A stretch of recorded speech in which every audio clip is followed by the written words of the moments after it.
Ilmu adalah nur. Kita hari ini umumnya lah, kita hari ini umumnya ilmu orang ni berilmu berlambak.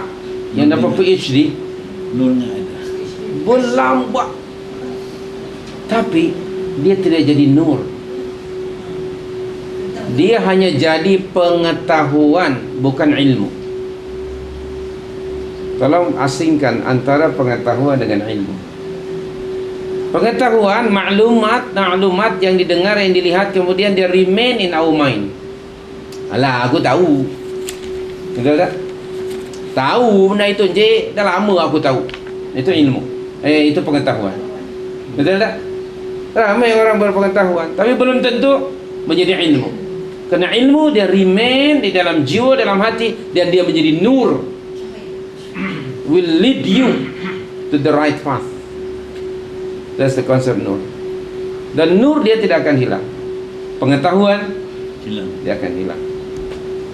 Iyalah, dulu aku tahulah, sekarang tak kenapa, ya Allah. Tengok, betul tak? Itu maknanya pengetahuan. Tapi ilmu dia akan remain, dia akan menjadi nur, and will lead us to the right path. Itu kan sebab.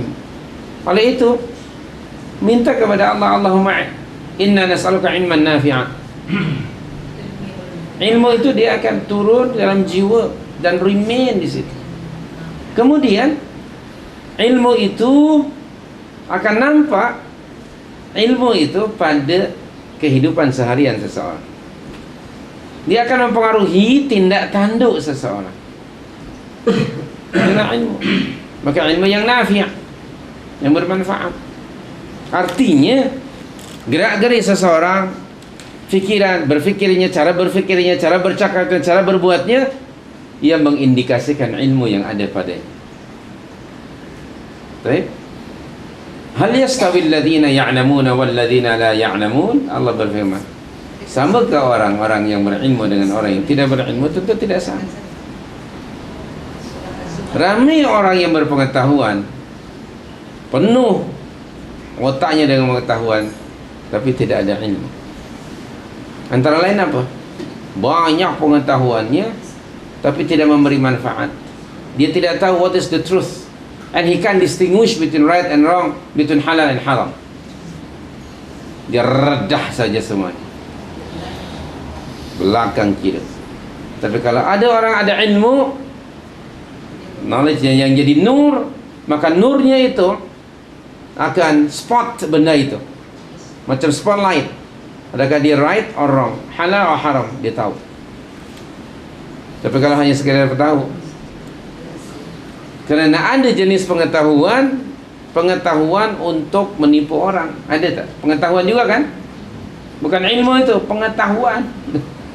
Disebut dalam bahasa Arabnya ma'rifah. Okey? Ma'rifah dengan ilmu berbeza. Ma'rifah dari arafa, ya'rifu, mengetahui. Hakim di Malaysia dipanggil yang arif. Dia tahu tentang perundangan, tapi belum tentu jadi ilmu. Gitu-gitu. Baik, ma'rifah. Orang yang disebut arif, orang yang arif, orang yang mengetahui. Tapi kalau orang alim berbeza. Setiap orang alim is arif, but not every arif is alim. Itu berbeza. Maka kita dalam Al-Quran yang paling banyak disebut kalimah ilmu, kalimah ma'rifah, barangkali ada beberapa ayat, dan itu pun merujuk kepada tempelak Allah kepada mereka yang tahu tetapi mereka tidak buat. Saya bagi contoh satu aja. Al-Baqarah 146.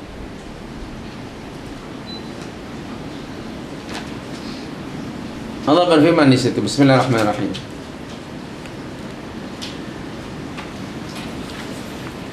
Apalah bunyi ayatnya?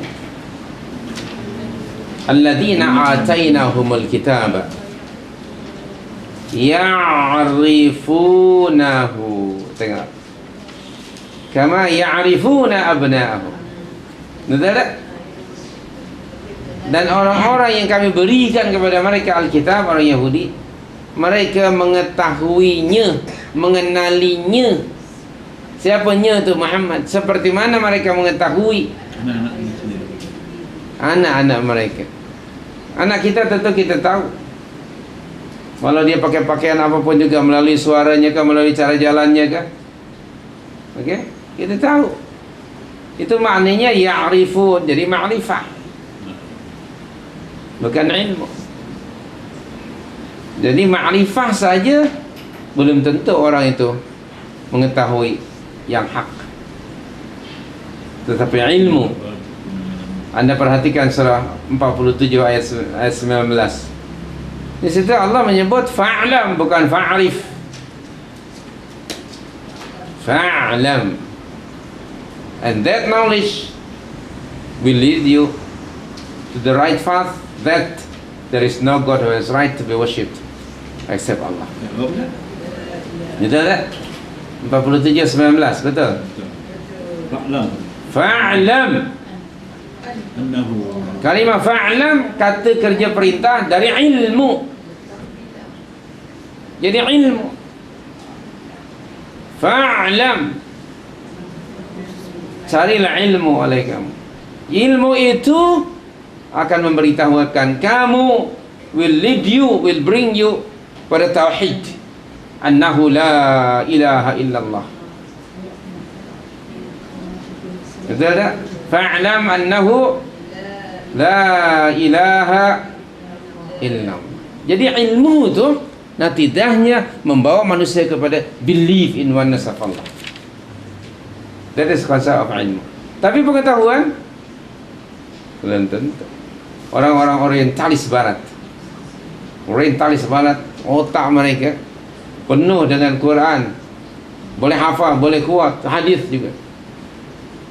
Saya jumpa dengan profesor, salah seorangnya lah, dari George Washington University, Profesor John L. S. Espito kan? Okay? Espito itu selalu datang ke sini tu. Seorang orientalis.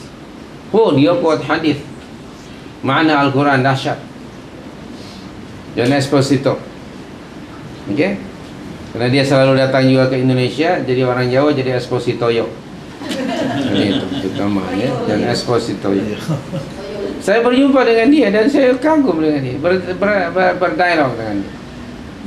Dia sekedar tahu, tapi tidak jadi ilmu. Karena hanya diminta, tidak turun ke jiwanya. Dia tahu Islam, dia kata is the true religion. Tapi dia tak Islam. Itu menunjukkan bukan ilmu. Saya katakan, Prof, if you know that Islam is the true religion, why you do not embrace it? Dia tidak boleh jawab. Dia terus cakap macam-macam. Itu namanya pengetahuan, bukan ilmu.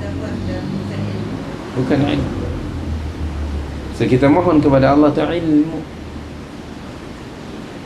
Dalam Al-Quran terlalu banyak ribuan ayat. Beri pentingnya ilmu. Bahkan 5 ayat pertama yang Allah turunkan pun tentang ilmu. Bukan kita? Alladhi 'allama bil qalam. 'Allama al-insana ma lam ya'lam. Isn't it kalimah ilmu? Subhanallah ini. Baca. Ilmu itu. Oleh itu minta kepada Allah, Allahumma inna nas'aluka ilman nafi'a. Atau ada hadis yang lain, doa Rasul, Allahumma anfa'na bima 'allamtana wa 'allimna ma yanfa'una. Atau Allahumma 'allimna ma yanfa'una wa anfa'na bima 'allamtana. Ya Allah, berikanlah ilmu kepadaku yang bermanfaat dan manfaatkan ilmu yang Engkau telah anugerahkan kepadaku. Itu doa Rasul sallallahu alaihi wasallam. Baik, jadi ilmu berbeza dengan pengetahuan.